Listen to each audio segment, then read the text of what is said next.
Claudia. Buenas tardes, estimadas compañeras, compañeros estudiantes, compañeras docentes de las carreras de Pedagogía y Educación de la Universidad Politécnica Salesiana, a los compañeros y compañeras docentes de las unidades salesianas pertenecientes al CONESA, también muy bienvenidos, a los compañeros de las otras sedes que han acogido esta invitación desde la carrera de Educación de la sede Cuenca, pues bienvenidos a este segundo webinar, que justamente es un espacio creado para reflexionar sobre la actualidad de la educación en estos procesos de emergencia sanitaria que estamos agobiados en el Ecuador y también en algunos países del mundo. Para mí es un verdadero orgullo y honor presentarles al profesor Jorge de Juan Fernández, docente de la Universidad de León, quien nos compartirá su conocimiento y su experiencia al respecto del COVID-19 y su impacto en la educación. Quiero mencionar, antes de darle la palabra al profesor Jorge de Juan, mencionar algunos datos de su currículo. El profesor Jorge de Juan Fernández es sacerdote de la Diócesis de León, donde desempeña su ministerio pastoral en la agrupación parroquial San José. Realizó el grado en Teología en el Centro Superior de Estudios Teleológicos de León, dependiente de la Universidad Pontificia de Salamanca. En esta universidad ha estudiado también la licenciatura en Teología Bíblica y el posgrado experto en Comunicación Social. Asimismo, realizó una estancia de especialización en Arqueología Bíblica en el Instituto Español Bilbao y Arqueológico de España en Jerusalén, ciudad que visita con frecuencia. En la actualidad es profesor de la Universidad de León en el área de Filosofía, Religión y también de la Fundación Bíblica Católica Internacional. Es además presidente del Ateneo Leonés, director de su revista científica consagrada a la recopilación de artículos y temática leonesa, y también es director del Instituto de Investigación y Estudios Leoneses González de Lama. En la actualidad cuenta con 6 libros publicados, 23 artículos de revistas científicas y más de 50 artículos de carácter divulgatorio. Entonces, te damos la muy cordial bienvenida, Jorge de Juan, para que nos compartas tu conocimiento y experiencia, sobre todo en este difícil mundo que estamos atravesando en el ámbito de la educación. Bienvenido. Bueno, muchas gracias, amigo Fernando, por esas palabras de presentación y por la oportunidad que me brindáis de poder acompañaros pues, en este rato en el que, más que una conferencia, se trata, digámoslo así, de una mesa redonda en la que yo actúo como moderador y todos ustedes pues, se sientan como invitados a participar en esta reflexión. Así considero yo esta webinar, ¿no? Buenas tardes a todos los que estáis al oeste del Atlántico. Buenas tardes a todos los que nos estáis acompañando desde el lado este, precisamente del Atlántico. Muy en especial, como comprenderéis, que realice también pues, una excepción y un saludo pues, afectuoso a todos esos que han sido alumnos míos, que me consta que alguno de ellos pues, se ha incorporado también a esta webinar, ¿no? Pues sin más preámbulos, comenzamos a reflexionar sobre el COVID-19 y su impacto en la educación, como se titula, ¿no? Esta charla, esta reflexión.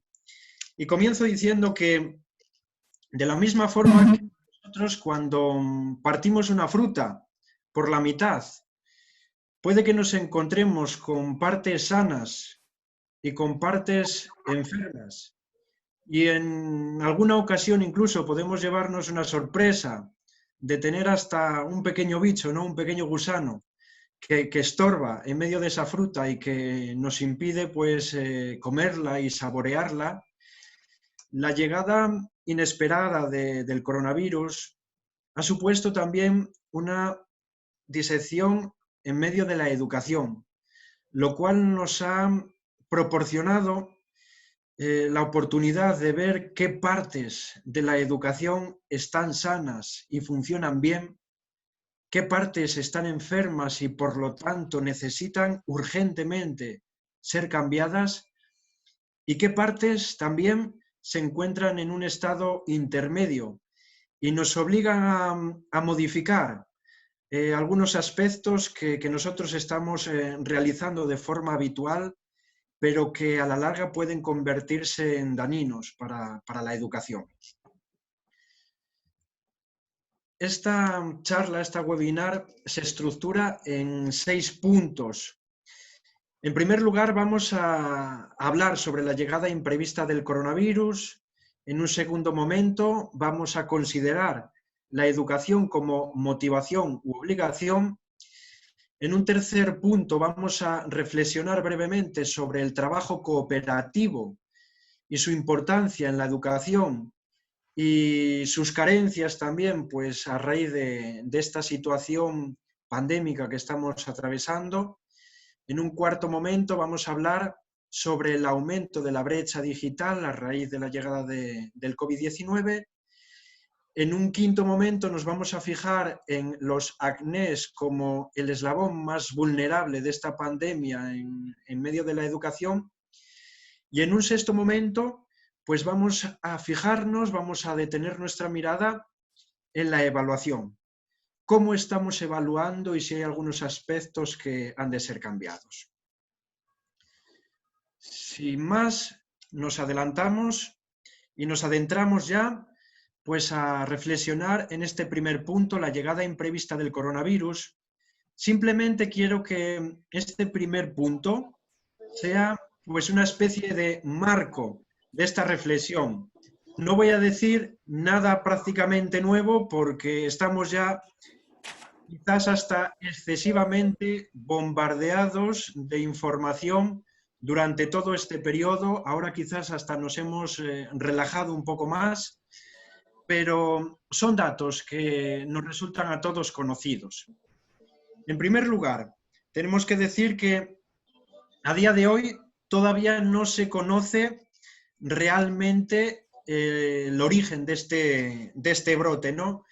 Hay diversas teorías, diversas especulaciones, hay un posicionamiento que pesa sobre el resto de los demás, pero todavía no conocemos de forma fehaciente el origen de esta pandemia. Sí sabemos que en diciembre del año 2019, del pasado año, se identificaban los primeros casos de contagio en la ciudad de Wuhan. La Organización Mundial de la Salud, la OMS, declaraba el 30 de enero la emergencia sanitaria internacional. A pesar de eso, prácticamente en ningún estado se comenzaron a dar pasos significativos que pudieran poner un freno bastante considerable a la situación que hoy estamos padeciendo, ¿no? Que es un contagio masivo. El 11 de marzo se la reconocía también por parte de esta organización de la OMS como una pandemia global. Bueno, a raíz de esto, ¿qué tenemos que decir nosotros? Ahí ofrezco una serie de datos cuya elaboración pues estriba fundamentalmente en algunas instituciones, principalmente pues, la OMS, ¿no? Y aunque hoy se ofrecen unos datos acerca del número de fallecidos, concretamente 609.990 muertes, a día de hoy hace exactamente media hora que los consultaba para poder ofrecer pues, un dato actualizado y ya daban la cifra de 618.000 fallecidos a nivel mundial. También se ofrecía la cifra de 15 millones de personas que han sido ya contagiadas a lo largo de todo este tiempo, datos oficiales, porque siempre sabemos de que son más el número de muertes, de que son más el número de fallecidos, y también se nos arrojaba la cifra de 8.051.000 personas que ya se han curado de esta enfermedad. Los pasos han sido progresivos. Se ha comenzado desde el este y se ha ido avanzando hacia el oeste. El país en el que yo me encuentro es uno de los que más han sufrido, como podéis ver ahí en esa escala, pues las consecuencias mortales de esta pandemia. Como dato, España se compone de comunidades autónomas y a su vez las comunidades autónomas se dividen en provincias. Bueno, yo me encuentro en la comunidad autónoma de Castilla y León y concretamente en la provincia de León. En esta comunidad autónoma, que es la que da las indicaciones a nivel de educación, se establecía el cierre de los centros educativos de toda esta comunidad el 13 de marzo. Si bien se establecía de una forma quizás un poco arbitraria, ¿no? Previamente ya hubo algunos centros que fueron clausurando sus puertas y sus aulas porque comenzaron a aparecer pues, algunas personas ya contagiadas, ¿no? Y las comunidades autónomas no fijaron una fecha concreta del cierre de sus colegios, ¿no? Mientras que en mi comunidad autónoma Castilla y León se cerraba el 13 de marzo, pues en otras comunidades autónomas fueron días anteriores o días posteriores. Supongo que en Ecuador haya sucedido de una forma bastante similar. Lo desconozco. Yo os voy a hablar más que nada de la realidad española, ¿no?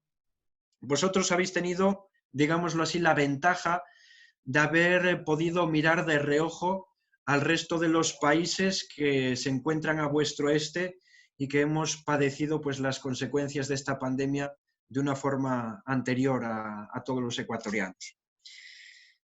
Lo cierto es que la llegada del coronavirus pues, ha trastocado la vida cotidiana de todo el mundo.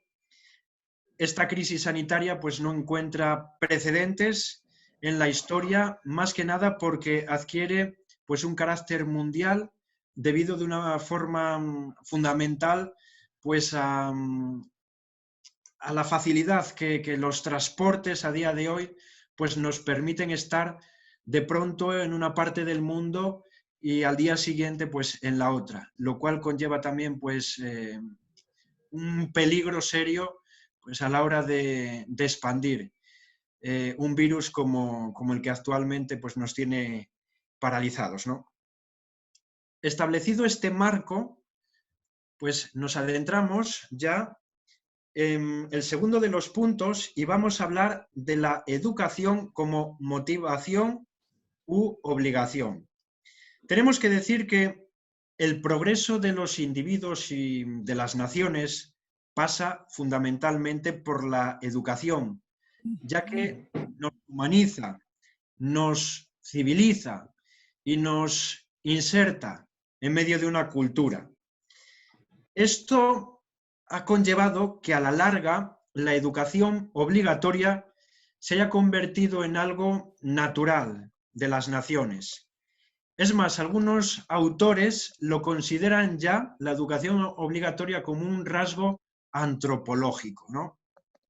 Bueno, es beneficiosa la educación por varios motivos.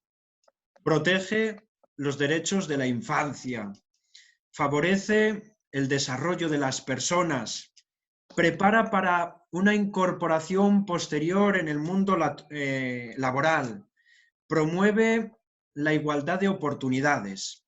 Y podríamos así seguir citando diversas características, diversos beneficios que se podrían insertar en un elenco de todas aquellas cosas positivas que la educación presta para las naciones y por consiguiente para los individuos que forman parte de las naciones. Llegados a este punto, siempre surge el eterno debate acerca de educación obligatoria sí o no.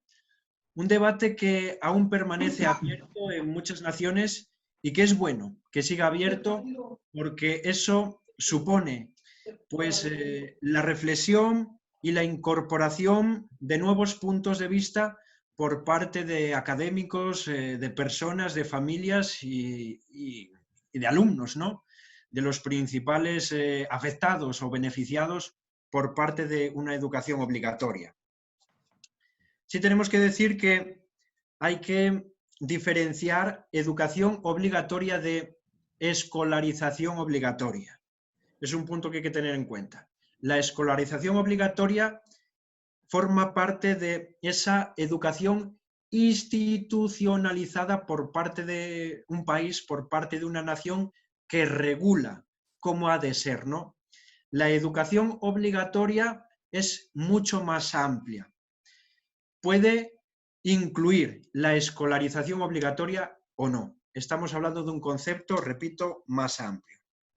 Bueno, la cuarentena sufrida pues a causa de esta pandemia pues en la mayoría de los países ha hecho que muchos estudiantes dejaran de considerar la educación como una carga impuesta y obligatoria y comenzaran a verla pues como una oportunidad y una oportunidad de evasión, un medio de entretenimiento que nos ayudaba en medio de nuestros hogares, en medio de nuestras circunstancias personales, pues a apagar de aquello que nos tenía más preocupados, de aquellos problemas que también surgen en medio de las familias y a centrarme y a salir de mi hogar ahora que no podía y hacer un vuelo fuera de mi ventana, fuera de mis paredes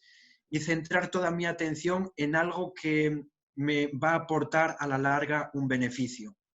Pero también siendo realistas nos encontramos con el otro extremo, ¿no? Un extremo opuesto, ya que al no ser presencial la educación en las aulas, pues han optado muchos alumnos por no conectarse a la red para seguir las clases online y si lo hacían, pues lo hacían en algunas ocasiones de forma engañosa, ¿no?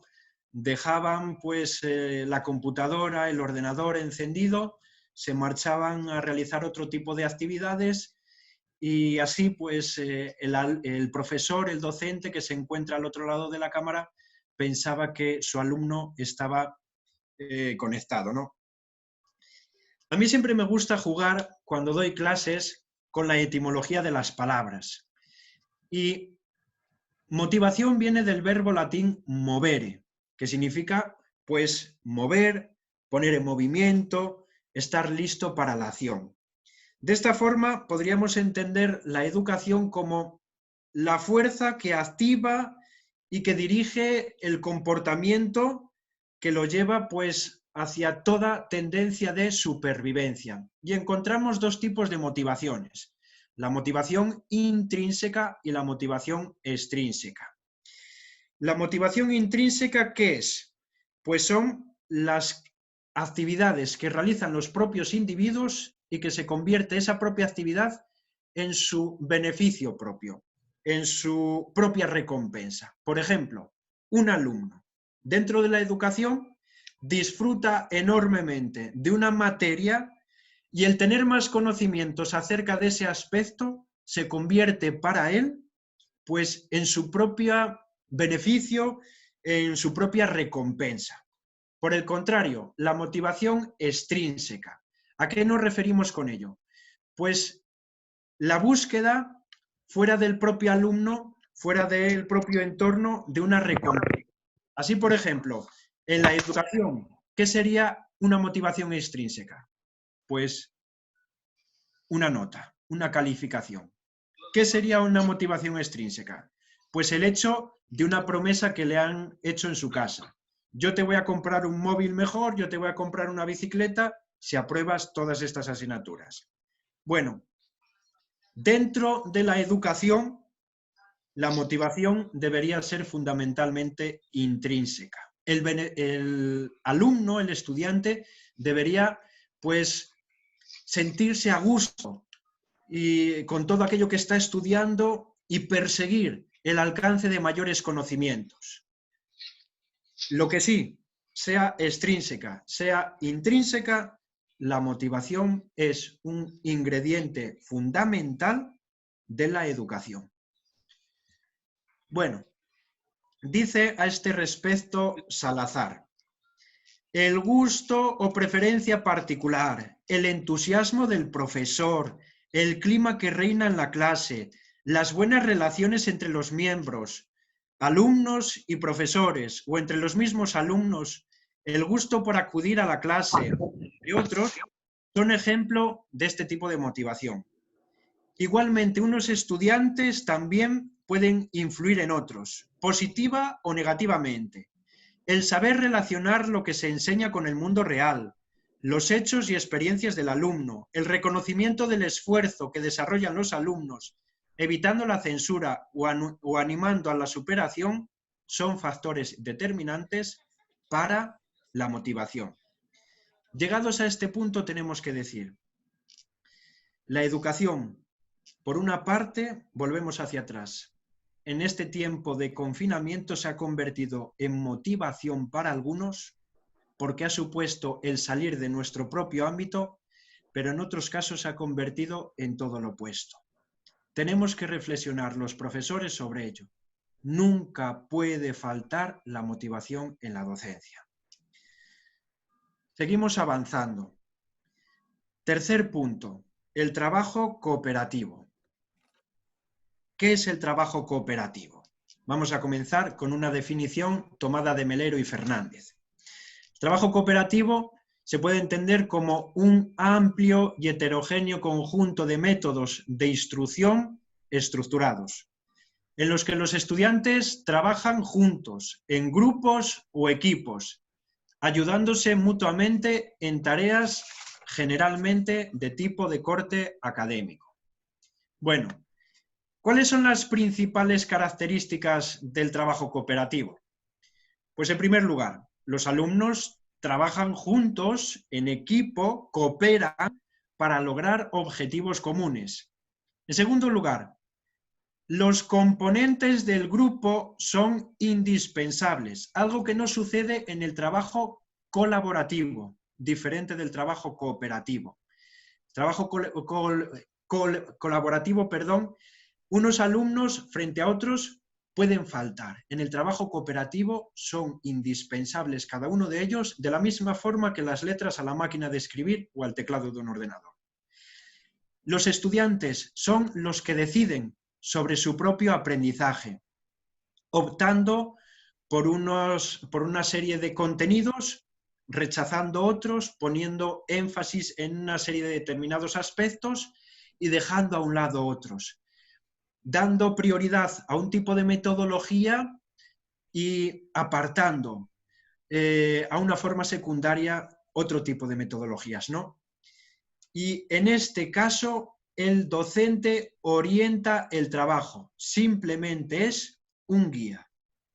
No es aquel que tenga que estar en todo momento detrás de los alumnos. Bueno, la motivación en estos casos, en el caso del trabajo cooperativo, pues abarca más allá de la monotonía de los libros de texto al trabajar todos juntos en grupo, lo cual supone también una motivación, en este caso de corte extrínseco, volviendo hacia atrás, ¿no? ¿Qué beneficios tiene también el trabajo cooperativo? Favorece la inclusión de unos alumnos y de otros. Dentro del propio grupo, cada uno aporta en función de sus propios conocimientos, de su propia motivación también. El alumnado tiene una autonomía personal bastante mayor que en otro tipo de aprendizajes. Tiene una capacidad de autoaprendizaje, porque es el que se va marcando poco a poco los retos, los contenidos, como ya hemos indicado antes. Es capaz de comprender cuáles son sus propias fortalezas y es consciente, toma realidad de sus debilidades, ¿no? Esto hace que el alumno mejore su autoconcepto. Él se concibe como un protagonista fundamental de su propio proceso de enseñanza y aprendizaje, y en este momento, pues al concebirse también como un autoprofesor, ¿no? Como un autodocente, eso le va motivando más. Y también el trabajo cooperativo, dicen algunos psicopedagogos, que reduce también los índices de ansiedad. ¿Por qué? Porque no es el profesor el que está continuamente marcando el ritmo, y esto al alumno le hace evadirse un poco de esa tensión que en muchas ocasiones le genera el que esté el profesor detrás de él. Bueno, a través de las tareas cooperativas, el alumno está más motivado, y es la motivación en sí mismo lo que le hace ser más autónomo, lo que le hace alcanzar un mayor nivel de aprendizaje, lo que le hace aumentar la capacidad y la satisfacción como uno de sus objetivos, ¿no? Llegados a este punto, motivación, el trabajo cooperativo, la llegada del coronavirus ha reducido nuestro tipo de enseñanza a una enseñanza puramente online, ¿no? Esto ha supuesto, pues, algo que ha supuesto, pues, un hándicap para los propios alumnos que no encontraban en muchas ocasiones la oportunidad, los instrumentos para trabajar de una forma cooperativa. Podemos concluir en este punto que esta situación actual dificulta la implementación de este tipo de aprendizaje. No elimina la posibilidad de realizarlo de forma telemática, ¿no? Que es, al fin y al cabo, a cómo ha quedado reducida, pues, la enseñanza, ya que contamos con varias herramientas digitales que nos dan una oportunidad para su ejecución. Sin embargo, la irrupción del COVID-19 no nos ha permitido desarrollar, pues hasta la fecha, un escenario adecuado para su implementación. La llamada brecha digital cobra especial sentido en este supuesto, incrementando, pues en muchas ocasiones, las desigualdades sociales. Había muchos alumnos que no disponían de ordenador, otros disponían de ordenador pero no tenían cámara, funcionaba mal el micrófono, funcionaba mal la conexión a internet, etc. Y eso ha impedido, junto a la carencia de más recursos para fomentar el trabajo cooperativo, que los pocos que teníamos en determinadas ocasiones, al ser pobres, dificultaran más, pues, este tipo de aprendizaje. Avanzamos un poco más y nos vamos al cuarto de los puntos, el llamado la brecha digital. La brecha digital se ha aumentado a raíz de la llegada del coronavirus. ¿Qué es la brecha digital? Comenzamos de nuevo con una definición. Según Sullivan, es la distancia existente entre aquellos capaces de usar un ordenador y los que no pueden optar a él, ¿no? Bueno, se viene insistiendo desde hace ya una cantidad de años sobre el uso y la implementación en la educación de las TIC, ¿no? Las tecnologías de la información, ¿no? Bueno, llegados a este punto de confinamiento, de cuarentena a causa del coronavirus, las TIC se han presentado como la única solución para poder salvar el proceso de enseñanza y aprendizaje. En muchos casos, las TIC, pues, han supuesto también un hándicap. Es lo que nosotros llamamos la brecha digital. Se ha aumentado. ¿Por qué se ha aumentado? Pues en un primer lugar, teníamos profesores poco familiarizados con el uso de las TIC, ¿no?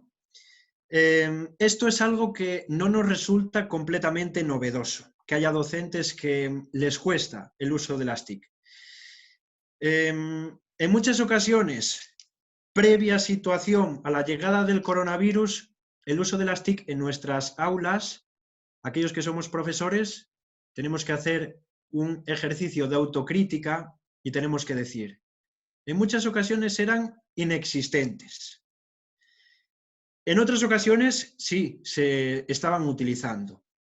Y en otras ocasiones solamente se utilizaban para lo imprescindible, cuando no teníamos otro tipo de recursos. Por ejemplo, no disponíamos de un mapa físico, entonces teníamos que recurrir a la proyección en una pantalla de un mapa, pues a través del proyector, previa descarga de la imagen, de internet, etcétera, ¿no?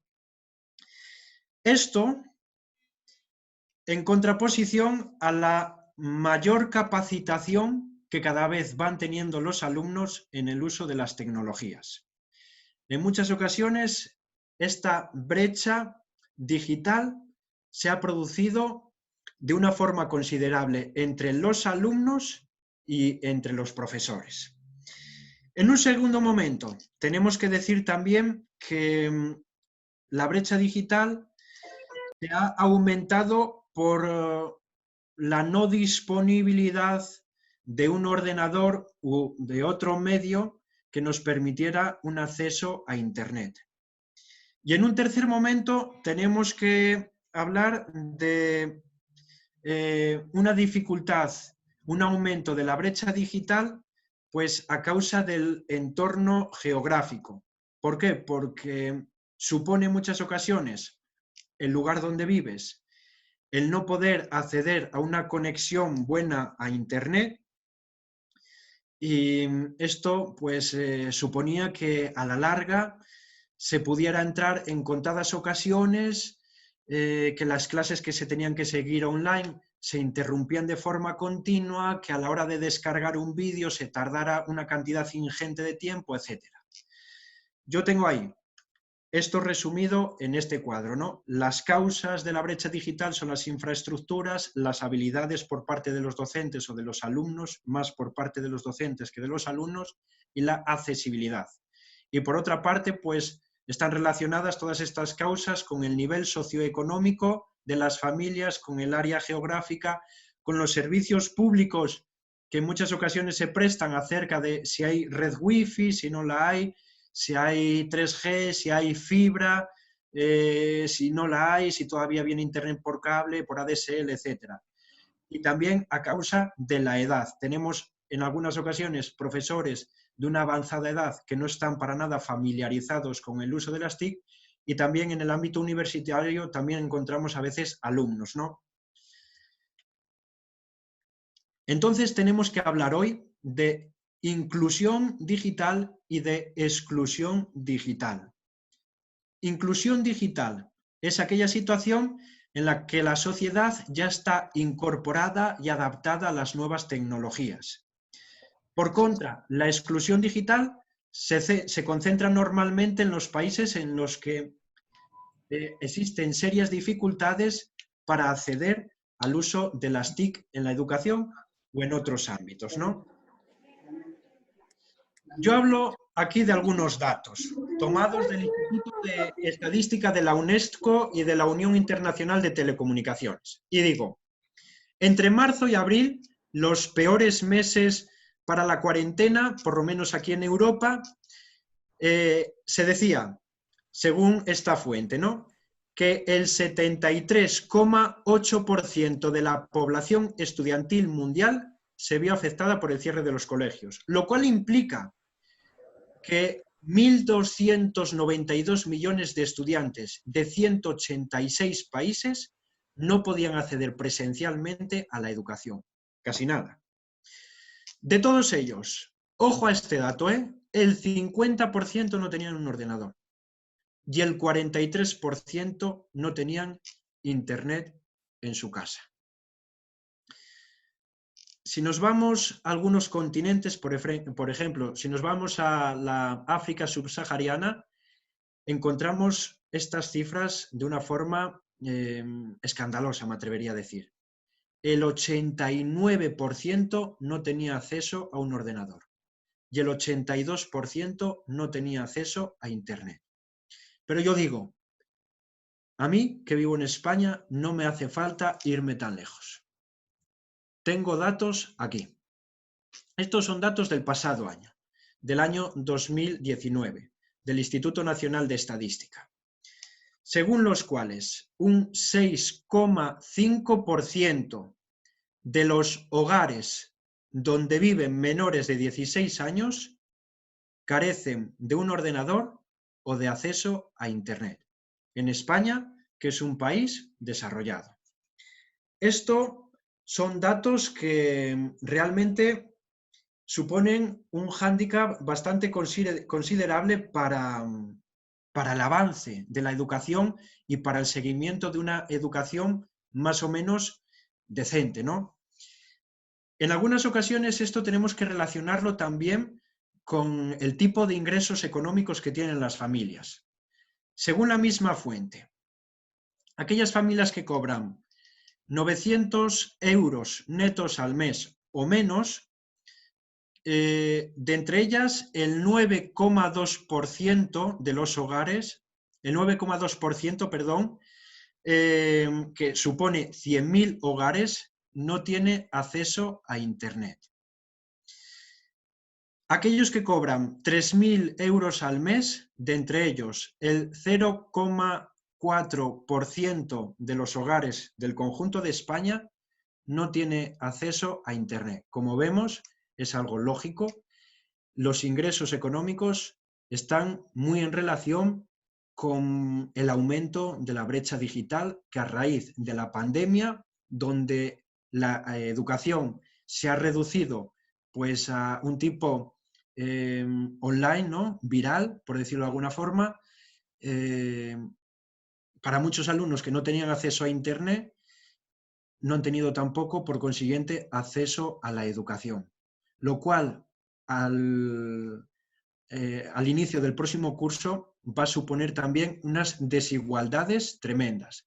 Lo que son desigualdades económicas van a suponer desigualdades educativas. En este aspecto, antes de pasar al siguiente punto, yo tengo que decir que en muchos casos aquí en España se ha puesto de moda un término que se denomina la España vaciada.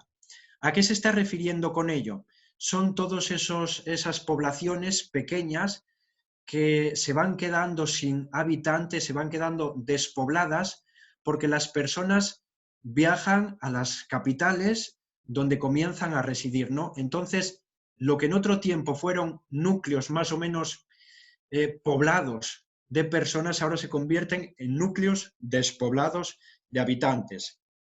Es un término acuñado por Sergio del Molino en el año 2018 en una obra que escribió.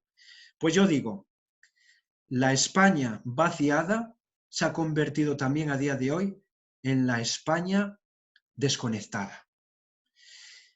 Y esto ha traído consigo un tercer mundo digital, porque todas esas personas no han tenido acceso a Internet y no han tenido acceso a una educación de calidad.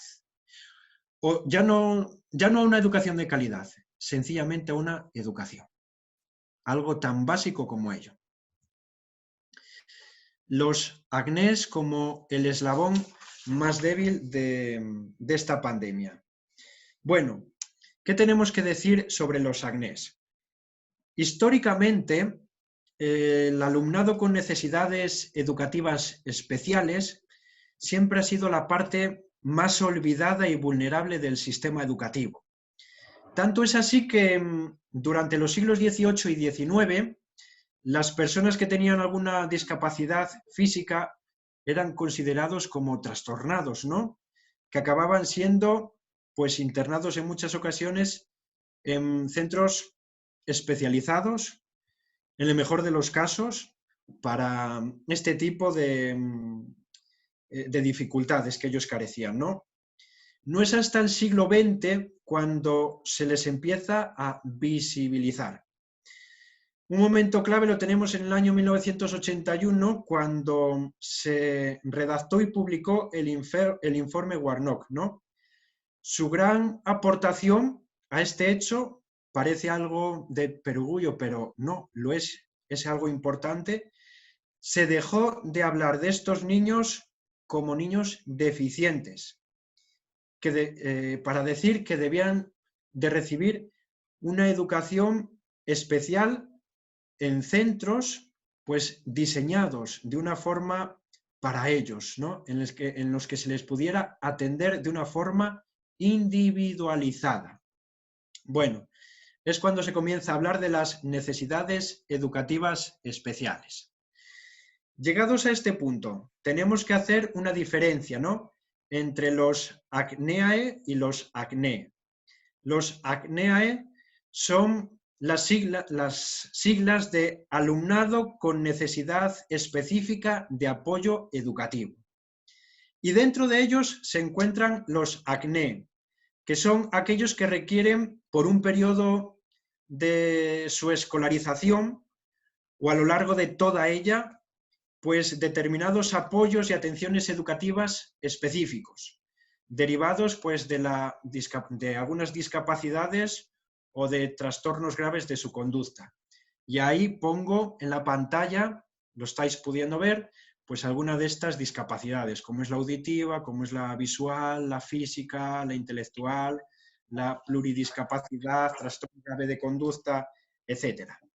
Bueno, los acné tienen más dificultades de aprendizaje y por ello pues necesitan trabajar con profesores especializados de forma presencial, pues a raíz de estas dificultades que ellos padecen, ¿no?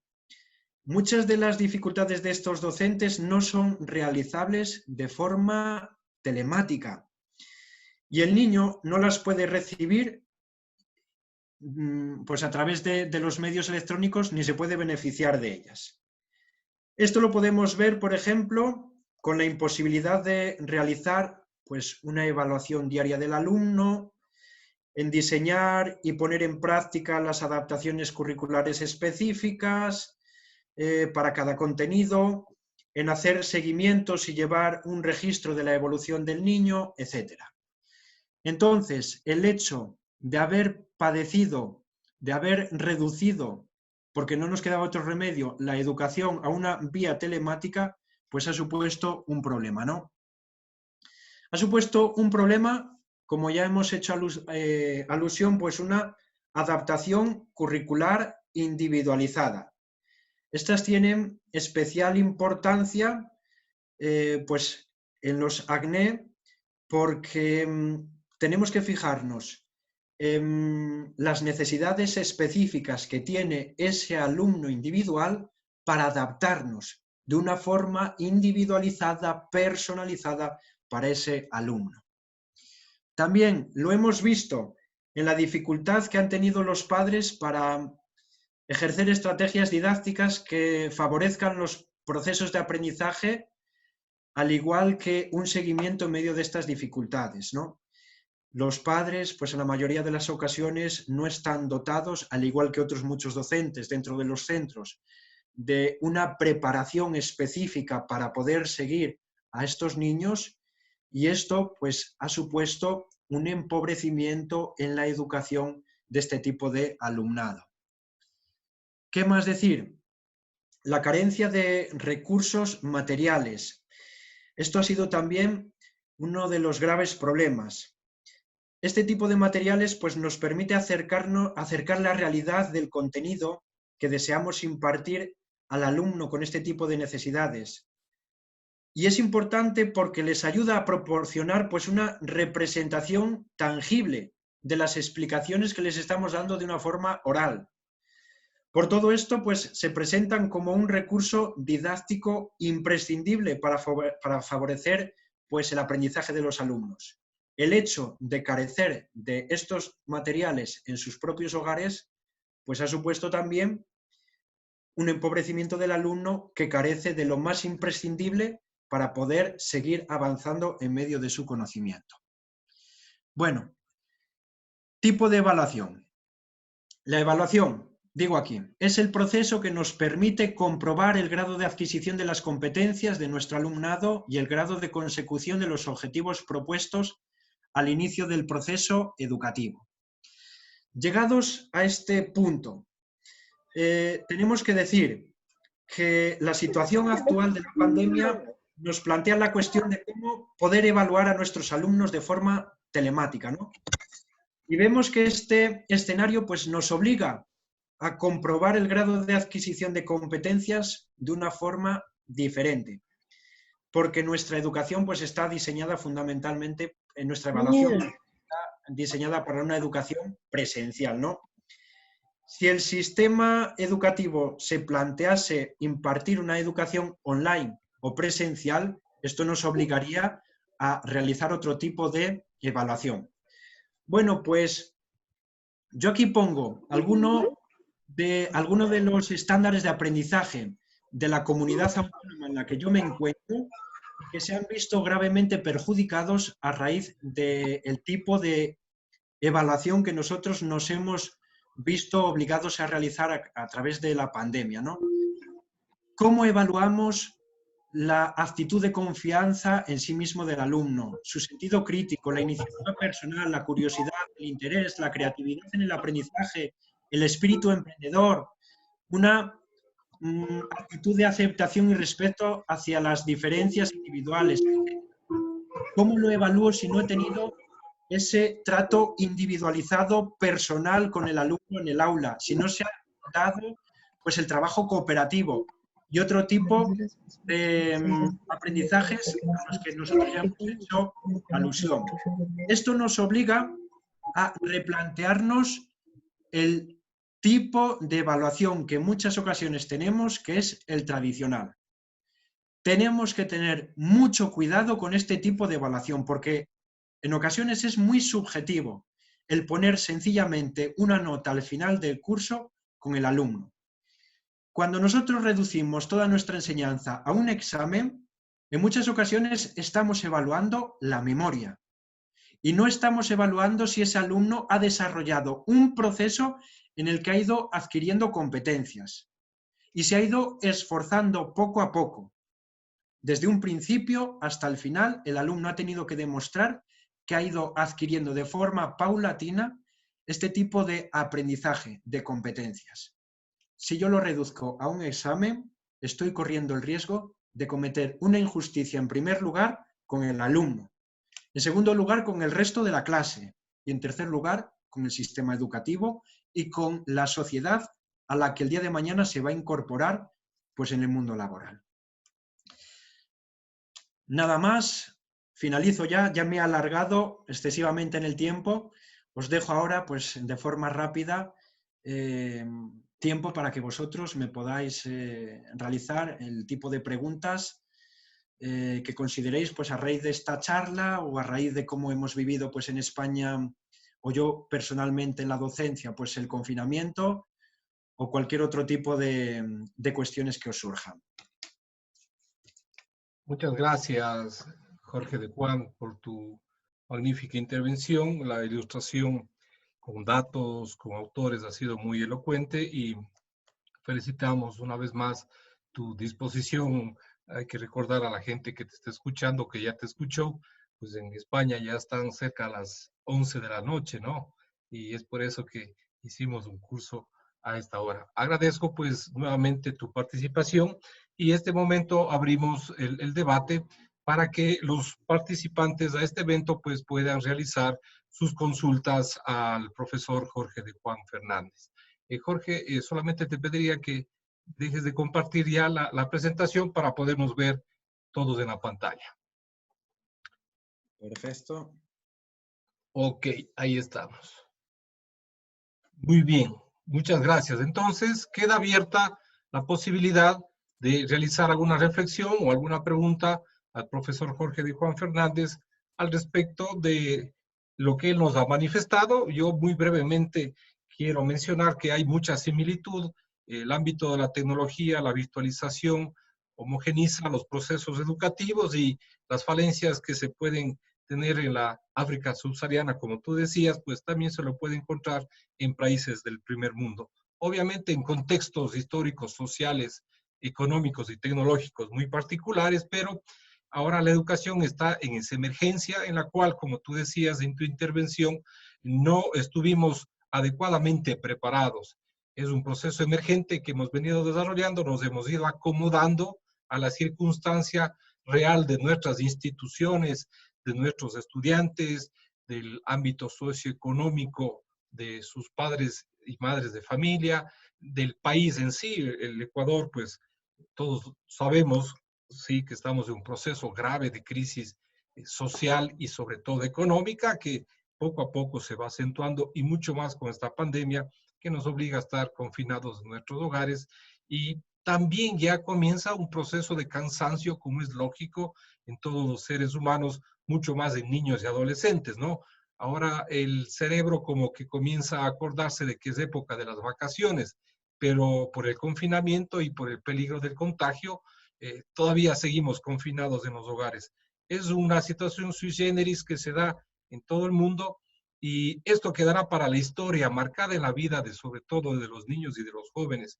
Hago el ejemplo de los muchachos y muchachas que se graduaron en los colegios de nuestra ciudad y en los colegios del país. Fue una cosa nunca antes vista por la situación que todo fue virtualizado, ¿no? Ellos no van a tener esa sensación que todos hemos tenido de ese acto muy solemne que es el terminar la educación secundaria. Eso es un poco la síntesis que yo puedo hacer, pero dejo abierto a mis compañeros, compañeras docentes, a los estudiantes que escucharon tu charla, pues que intervengan también solicitando la palabra, ya saben, con ese emoticons que es el pulgar que tenemos en esta plataforma Zoom.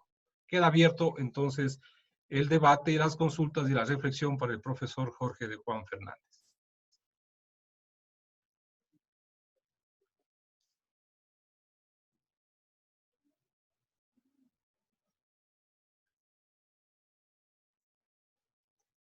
Así es, igual en lo presencial hasta romper el hielo.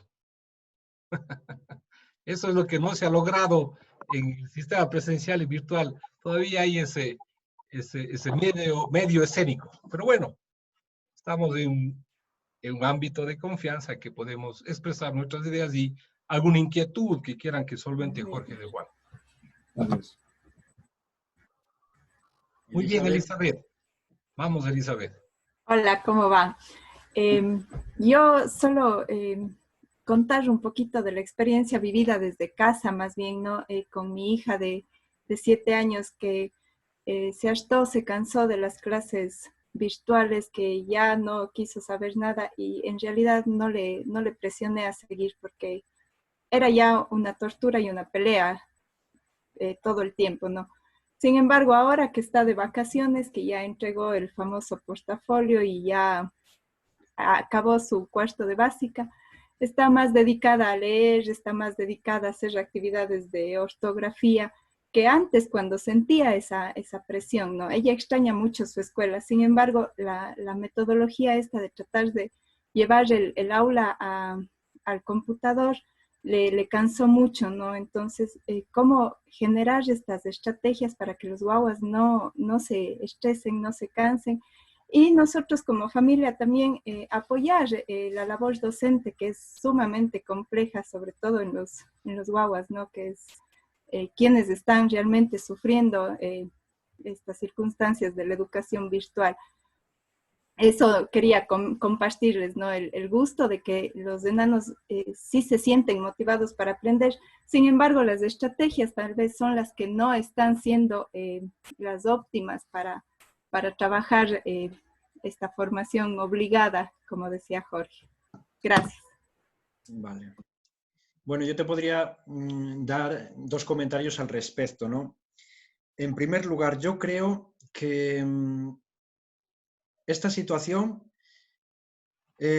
no puede alterar más de la cuenta la educación que nosotros estábamos impartiendo los profesores en las aulas. Por lo tanto, los profesores hemos tenido, hablo en pasado porque en España ya ha finalizado el curso, pero también hablo en presente, porque hay lugares en los que no ha finalizado, y en futuro, porque no sabemos cómo sucederá, ¿no? Tenemos que evitar, con todos los medios, ofrecer otro tipo de enseñanza que sea muy diferente a la que nosotros veníamos realizando presencialmente. O dicho de otra forma, la enseñanza que nosotros tenemos que ofrecer de forma telemática, porque nos hemos visto obligados, ha de ser lo más parecida a la que veníamos realizando de forma presencial, a un nivel universitario que es en el que yo trabajo, ¿no? Yo como profesor no puedo desentenderme de mi alumnado y subirle un PDF, limpiarme las manos y que el alumno se las apañe, se las vea, se las desea para leer, para interpretar, para comprender, pues lo que dice ese escrito. No, tengo que seguir acompañándole.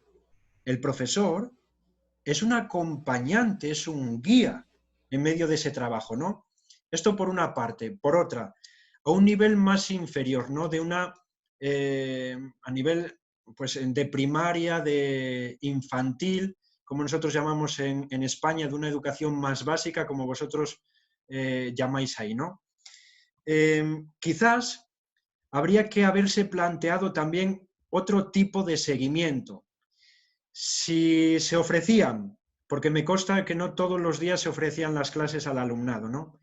Si se ofrecían, por ejemplo, a la semana 3 clases virtuales al alumnado, quizás habría que haberlas, se me está ocurriendo, es una sugerencia mía, haberlas reducido a 2, y por otra parte, la tercera, haberla tenido con los padres, con el padre, la madre, el tutor, con un hermano mayor, es decir, con aquel que le está acompañando en ese proceso de aprendizaje y de enseñanza.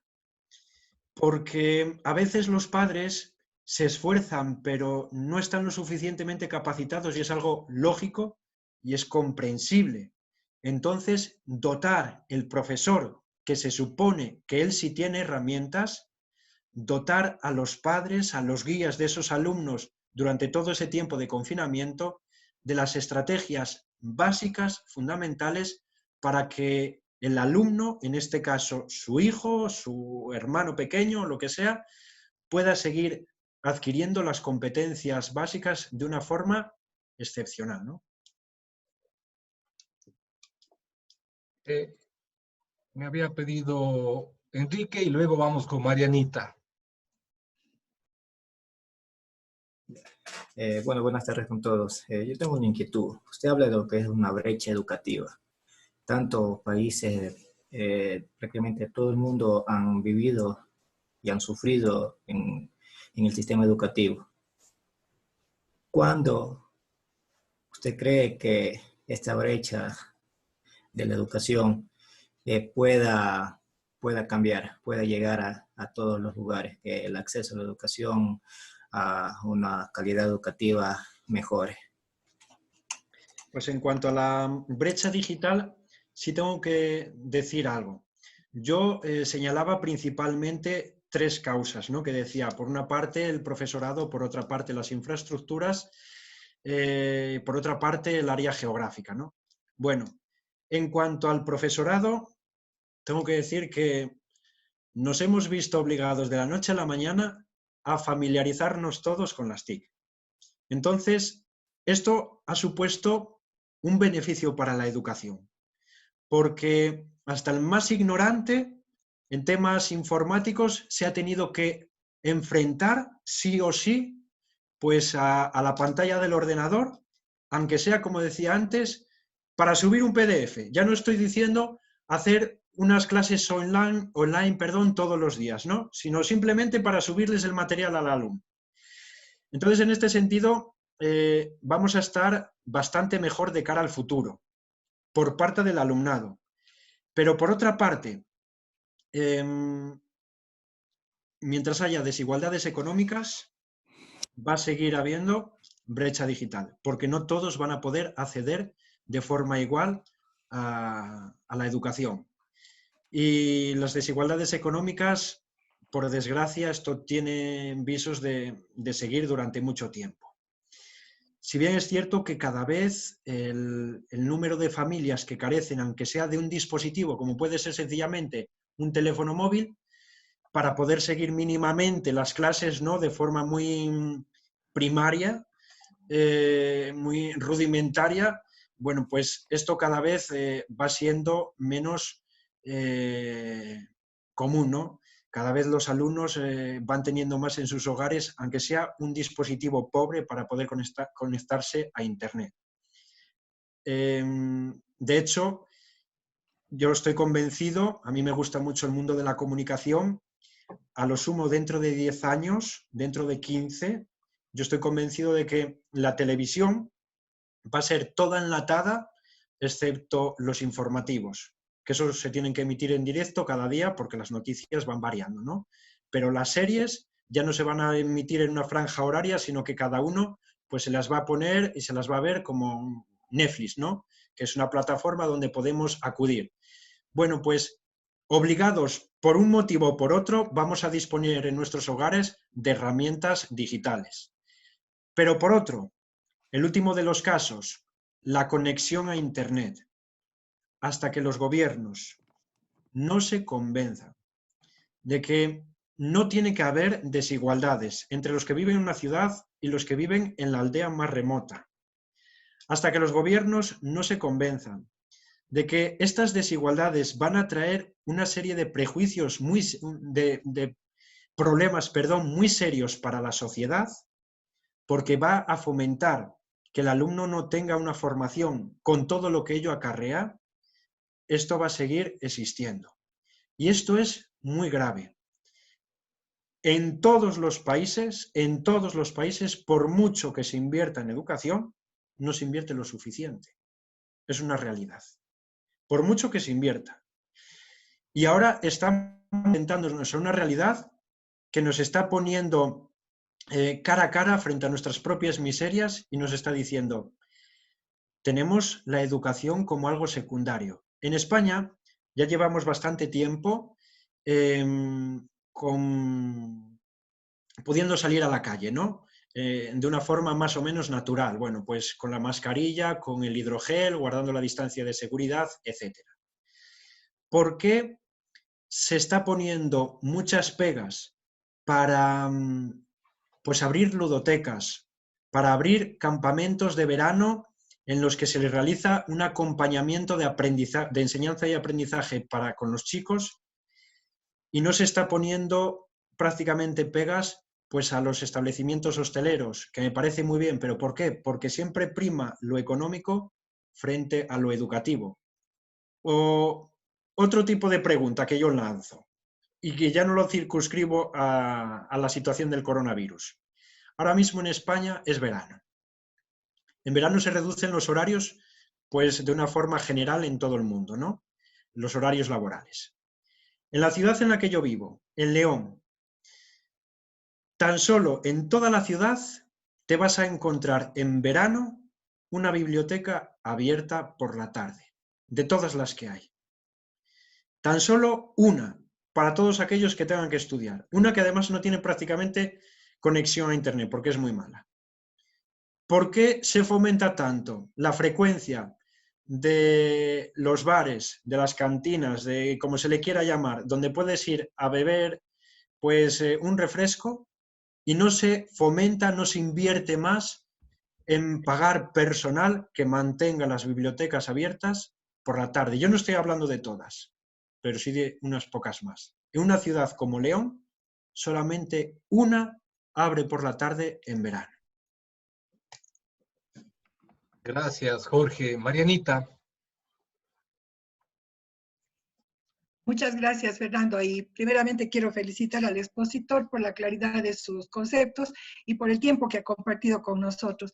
En verdad, usted abordó temas sumamente difíciles y álgidos de este momento. La pandemia nos ha permitido conocer y ha puesto de manifiesto la importancia que los gobiernos dan a la educación a nivel de todos los países del mundo. No digamos así en el caso de los países en vías de desarrollo, aunque no me gusta utilizar el término tercermundista, Sin embargo, este proceso de la pandemia y el tener que optar por un sistema educativo al que no estábamos preparados, creo que nos ha hecho poner en juego todas nuestras capacidades. Y al igual que en todo el mundo, en el Ecuador, los docentes hemos sido uno de los pilares fundamentales que hemos salido al frente de esta situación y hemos permitido que de una o de otra manera el estudiante culmine su ciclo lectivo. Vale realmente reflexionar sobre el tipo de educación que estamos construyendo a nivel de todos los países del mundo. La educación, pues, o los programas educativos hacen que nuestros estudiantes se formen de manera cognitiva. Damos muchísima importancia a la cognición antes que a la afectividad. Y en estas circunstancias hemos descubierto que la incertidumbre es uno de los factores que va muy ligado al proceso de la educación. A nivel de los establecimientos educativos, de los ministerios de educación, se planifica mucho sobre lo que queremos que el estudiante sea después de que pasan 8, 10, 12 años. Pero tenemos la convicción, y este COVID nos ha demostrado que no es así, que no debemos planificar a futuro, porque el futuro no lo tenemos seguro y lo estamos viendo. Entonces, yo sí pienso que nosotros los docentes tenemos que orientar nuestro proceso de formación en educar al estudiante para la incertidumbre. Como usted dijo, rescatar algunos valores importantísimos que tiene el estudiante, como es el hecho de tratar a los demás, de ser solidarios, que eso la educación difícilmente lo valora. Entonces creo que llegó la hora en la que los planes educativos deben ser revisados, orientados a formar a los estudiantes para un proyecto de vida, no para cumplir lo que el Ministerio de Educación de muchos países pone e impone. Y realmente los profesores tenemos que aprender a tomar decisiones. Como alguien decía en alguna conferencia atrás, demos al ministerio lo que es del ministerio, pero demos al estudiante y demos al mundo, el ser humano capaz de cambiar, de transformar a este mundo en el que estamos viviendo, realmente por algo mucho más humano, mucho más solidario y mucho más vivible. Gracias por su atención.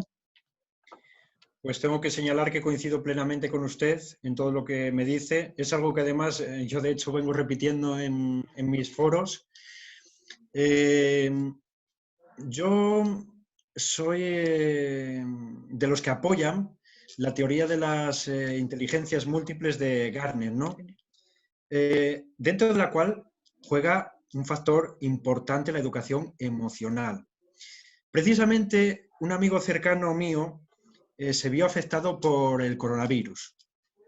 Estuvo ingresado en el hospital y me comentaba que la persona, el compañero que él tenía de habitación, también afectado de esta infección respiratoria, se ahogaba. ¿Y qué hizo él? Él con su teléfono móvil le ponía música que le ayudaba a tranquilizarse, porque le encantaba ese tipo de música y le ayudaba a relajarse, y él al mismo tiempo pues facilitaba que fuera respirando poco a poco y le iba dando técnicas, etc. Todo eso juega también parte de las emociones de la persona, ¿no? Porque se va calmando, va asumiendo la realidad que le rodea, va tomando conciencia, etc.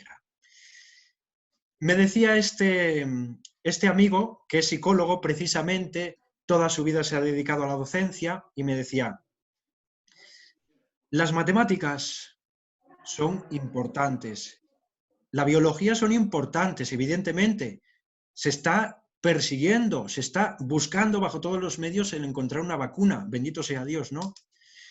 Pero la inteligencia emocional también es imprescindible. Porque esta persona, por ejemplo, no hubiera sobrevivido si no es por la inteligencia emocional. Porque muchas personas, aisladas en sus hogares, solas, si no tienen una inteligencia emocional que sepa focalizarla hacia determinados aspectos, pueden verse sumidos en una depresión que a la larga les va a suponer una muerte en vida. Es imprescindible que en nuestros colegios tomemos conciencia y eduquemos al alumnado bajo este aspecto. De la misma forma que me atrevo a añadir a eso algo más. En España, casi en ninguna carrera de la enseñanza pública universitaria existe una asignatura de deontología profesional. No puede ser que a un profesional se le esté dotando de herramientas y no se le dote de una ética mínima para cómo utilizar esas herramientas. Sin ética las personas nos convertimos en máquinas. Pues junto a esto de la inteligencia emocional añado esto, la ética o lo que es lo mismo. Junto al corazón añado la conciencia. Gracias, Jorge. Una última intervención para dar ya cumplimiento al tiempo que se ha destinado para esta actividad. No sé si algún compañero o compañera tiene alguna intervención última. Víctor, bienvenido, Víctor, y felicitaciones. Víctor, si nos escuchas, Víctor. ¿Me escucha? Sí, ahí te escuchamos. Bienvenido. Disculpen, estaba con el micrófono. Bueno, gracias. Agradezco la invitación, Jorge, también muy amable. Muy buena la exposición, te felicito. Y también a todos los participantes. Me parece muy importante rescatar casi lo último que decías de este amigo tuyo que, fijándose en el otro, fue capaz de ponerle la música para sanarlo. Me gusta muchísimo porque desde la filosofía de Levinas y la alteridad y esta ética de la disponibilidad que en cierta manera manejo con la filosofía, yo veo que justamente esta pandemia nos puede llevar también hacia dos caminos, hacia el camino del rechazo y la exclusión o al camino de la disponibilidad. Y creo que es importantísimo educar ahora a nuestros jóvenes, a nuestros niños, a esa disponibilidad, al heme aquí de Isaías. Aquí estoy, ¿qué puedo hacer? Y no tanto a este he aquí o el Dasein, ¿no? De Heidegger, que se queda más bien estático. El heme aquí hace que el niño, el joven, el hombre, la persona, se ponga a disponibilidad. Yo creo que hay muchos héroes que han sido fruto de una educación justamente de la alteridad, de la disponibilidad.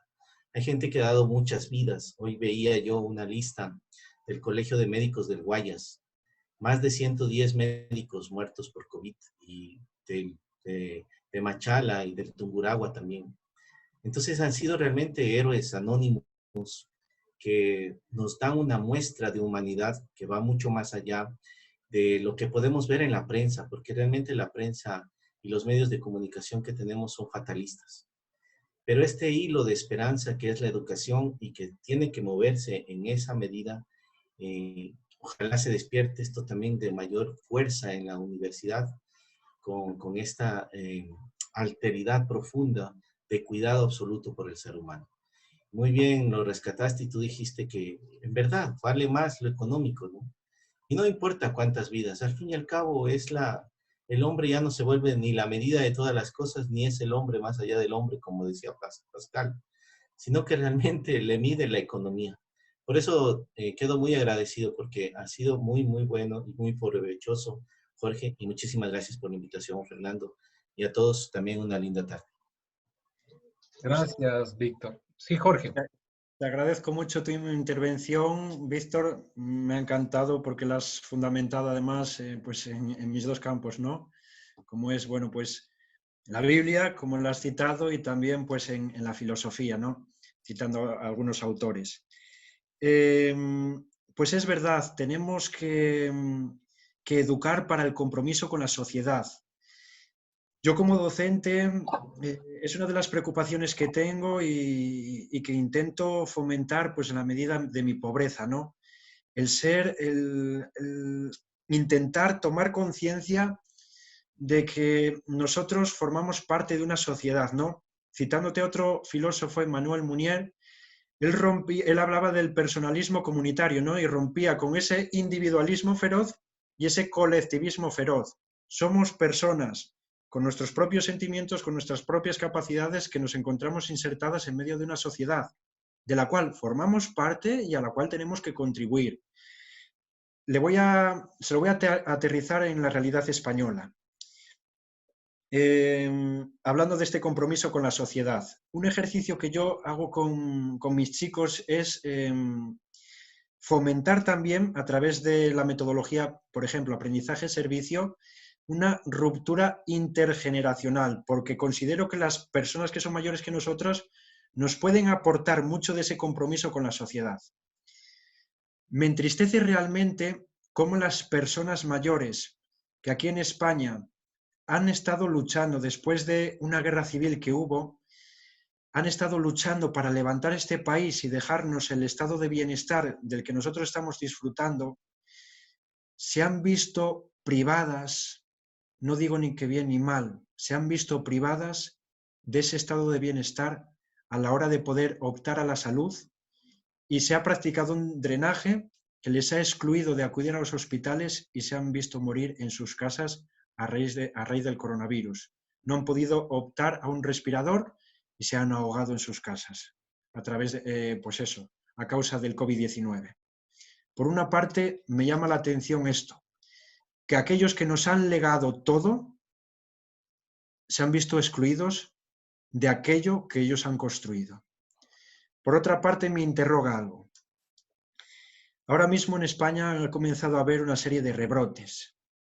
Dicen que muchos de ellos se producen en ámbitos de personas de una edad joven, ¿no? Quizás, bueno, pues porque participan en grupos colectivos donde se reúnen muchos pues para ir de fiesta, acuden a discotecas donde pues no llevan todos la mascarilla, donde a veces incluso comparten pues el vaso con la bebida, etcétera, y eso es pues una fuente de contagios bastante grande. Esto además se acrecienta porque las personas jóvenes no padecemos en muchas ocasiones los síntomas del COVID, somos asintomáticos, lo cual pues se convierte pues en una fuente de mayor contagio, ¿no? Porque no me recluyo en mi casa y ando por el mundo pues constituyendo un peligro para los demás. Esto es un síntoma de que algo en la educación está fallando. Evidentemente no es de forma general, pero si hay un número grande de jóvenes que no tienen o no tenemos ese compromiso con las personas que nos rodean hasta el punto de no empatizar ni siquiera con nuestra familia más cercana, nuestros padres y nuestros abuelos, que podemos poner en un riesgo mayor, esto es síntoma de que en la educación está habiendo un peligro, está habiendo una carencia bastante importante. Nada más. Gracias, Jorge, y gracias, Víctor, por tu intervención. No sé si alguien más, ya para cerrar esta participación de Jorge, agradecerle por su brillante intervención, y como le decía, pues, anteriormente a Jorge, cuando habíamos coordinado esta actividad, pues, de que iban a hacer mucha cooperación, sobre todo con la Universidad de León, en la cual trabaja Jorge, y miren que ha quedado muchas cosas, como se dice, esos cabos sueltos, esas inquietudes que todo docente debe dejar en el ambiente para que su alumnado, su atrio pueda poder dilucidar y seguir continuando con estas reflexiones. Yo creo que esta reunión no se ha concluido todavía, pues, con las ideas que han planteado Jorge y los compañeros que han intervenido, y desde ya, pues, quiero anticipar tu colaboración, Jorge, para posterior continuar haciendo un cierre de algunas ideas que tú has planteado desde la parte deontológica, la ética en la educación, que si bien es cierto, y como tú lo dices, y esa es la falencia también en nuestros mallas curriculares de las licenciaturas en ciencias de la educación, se deja de lado mucho la filosofía de la educación, mucho la ética en la educación, y nos dedicamos más a las tecnologías, a la evaluación y a las estrategias metodológicas. Entonces, te quiero comprometer para una futura charla que acentuemos mucho más de esos ámbitos que han manejado tú brillantemente hoy día, y también la reflexión que nos hace nuestro compañero Víctor. Si no hay ninguna otra intervención, pues yo agradezco infinitamente tu colaboración, sobre todo tu tiempo, estás cercanamente ya a la medianoche en España, y a todos y todas las personas que han asistido a este evento, a esta actividad que se ha gestionado desde las carreras de educación de nuestra universidad de la sede Cuenca. Agradecerles de todo corazón la participación y damos por concluida esta presentación del webinar de la incidencia del COVID en los procesos de educación. Pues Muy amables, gentiles. Para despedirme y agradecerte, bueno, pues en primer lugar a ti, Fernando, agradecerte pues esta oportunidad y acepto esa invitación que me realizas pues a seguir colaborando y profundizando pues académicamente en algunos aspectos. Decirles al resto del alumnado que, como señalaba ahí en la última diapositiva, mi correo electrónico es jjuaf@unileon.es, por si alguien quiere ponerse en contacto conmigo. Toda esta ponencia, de una forma más desarrollada, aparecerá pues, en agosto, publicada en una revista española que se llama Aularia, más desarrollada, ¿no? Y nada más, que ha sido un placer el compartir con vosotros pues, todas estas reflexiones. He visto pues algún alumno mío conectado aquí, pues me produce gran satisfacción el tenerlos de nuevo aquí, porque soy un enamorado de la docencia y de las clases de magisterio. Y por último deciros, muchos de vosotros pertenecéis al ámbito de la educación, algunos como profesores, otros como alumnos. También mis alumnos se están formando para ello. Estos días ha habido muchos reconocimientos en los países pues, a todas esas personas que han contribuido con su dedicación pues, a lograr que esta situación finalice pronto. Sanitarios, personas reponedores de los supermercados, policías, etcétera, ¿no? Y en muchas ocasiones los profesores son olvidados. Gracias de corazón. Gracias por vuestra labor, por vuestro trabajo, por vuestro tiempo, por estar desgastándoos de una forma en la mayoría de las ocasiones altruista, porque estáis dando más de lo que recibís en muchas ocasiones. Gracias por contribuir a crear el mañana. Muy gentil, muchas gracias, Jorge, muy amable.